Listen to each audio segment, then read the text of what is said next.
Assalamualaikum warahmatullahi wabarakatuh.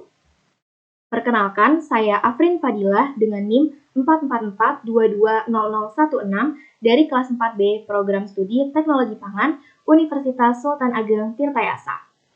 Kali ini saya akan memaparkan mengenai analisis kadar air menggunakan metode konstanta dielektrik. Sebelum itu, saya akan terlebih dahulu membahas mengenai air. Apa itu air? Air merupakan komponen penting dalam bahan pangan. Air terdapat dalam bahan pangan dengan jumlah yang berbeda-beda, baik itu pangan nabati maupun pangan hewani. Nah, air dapat mempengaruhi kesegaran, stabilitas, dan keawetan pangan. Air dapat berperan sebagai pelarut universal untuk senyawa-senyawa ionik dan polar, seperti garam, vitamin, gula, dan pigmen. Nah, molekul air tersusun oleh 2 atom hidrogen dan 1 atom oksigen yang satu sama lain terikat melalui ikatan kovalen. Nah, struktur molekul air biasa ditulis dengan rumus H2O.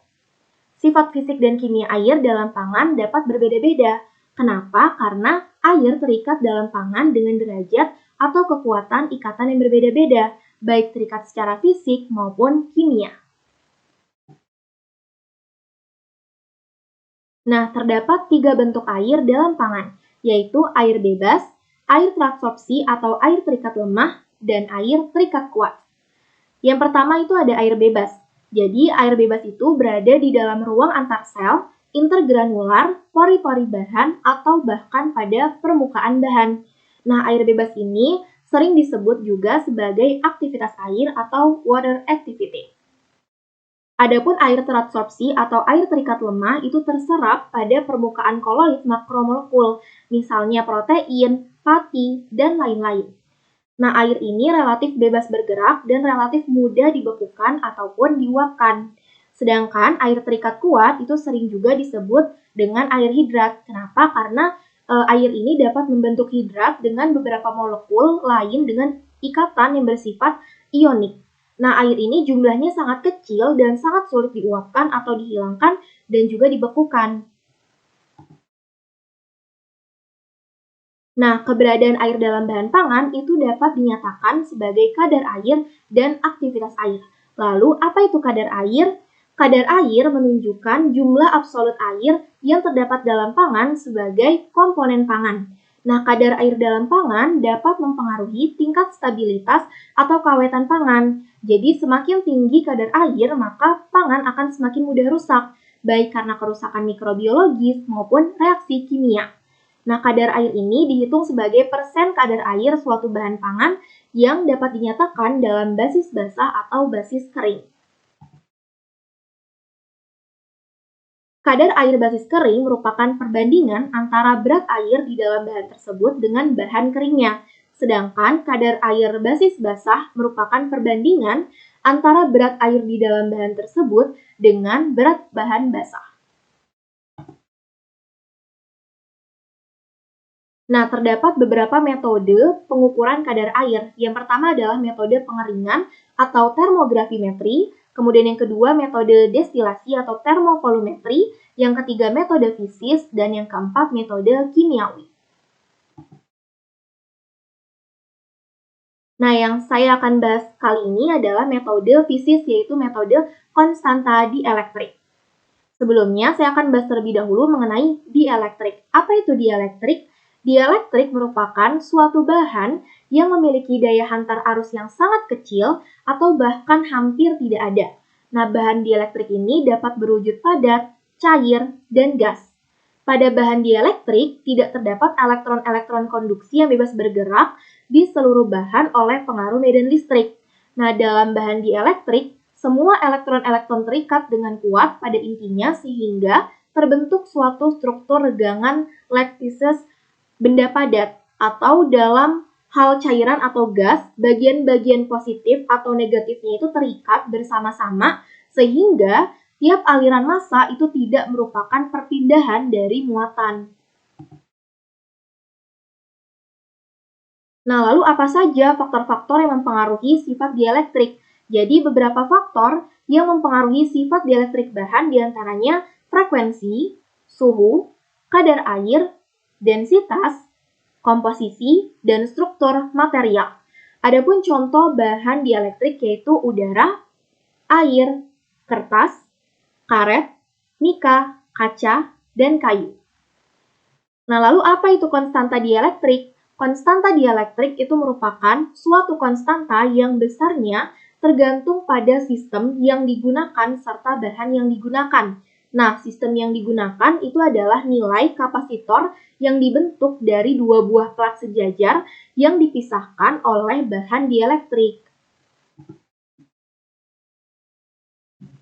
Nah, terdapat 4 sumber polarisasi elektrik. Yang pertama adalah komponen elektronik yang disebabkan oleh induksi medan pada awan elektron yang mengelilingi tiap atom pada suatu material.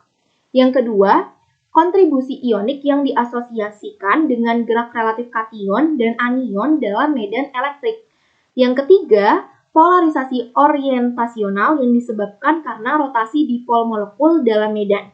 Adapun yang keempat, pergerakan pembawa muatan, yaitu perpindahan ion atau elektron di bawah pengaruh medan.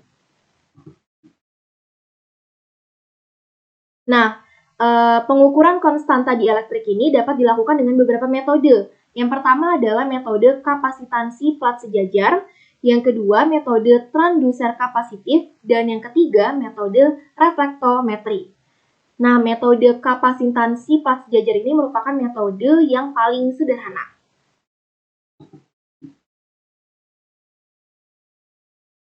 Nah, jadi pengukuran kadar air menggunakan metode konstanta dielektrik itu dilakukan berdasarkan sifat dielektrik air untuk diterapkan pada bahan pangan yang mengandung kadar air tidak lebih dari 30 sampai 35%.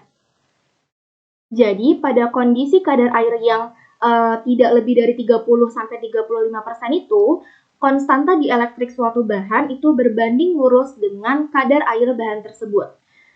Adapun prinsip dari metode konstanta dielektrik ini adalah mengukur perubahan kapasitansi atau resistansi terhadap arus listrik yang dialirkan pada sampel. Nah, apa saja faktor-faktor yang mempengaruhi metode ini? Jadi, faktor-faktor yang penting dalam metode konstanta dielektrik itu adalah densitas dan juga suhu sampel.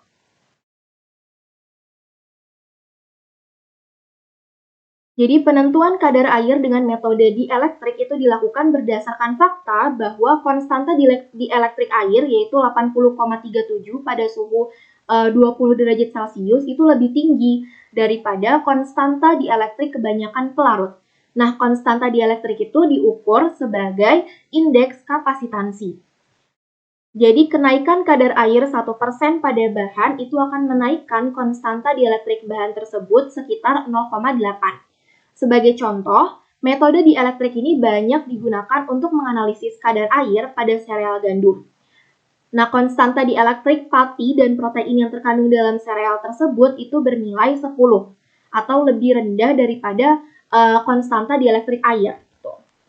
Nah, kadar air sampel ini kemudian dapat diperoleh melalui pembacaan sinyal pada kondensator berbahan logam. Jadi dengan mengetahui konstanta dielektrik suatu bahan, maka kadar airnya dapat ditentukan dengan menggunakan grafik hubungan antara kadar air dengan konstanta dielektriknya menggunakan kurva standar.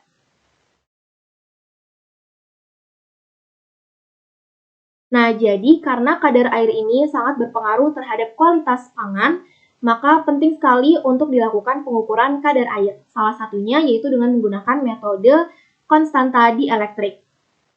Demikian yang dapat saya sampaikan, kurang lebihnya saya mohon maaf.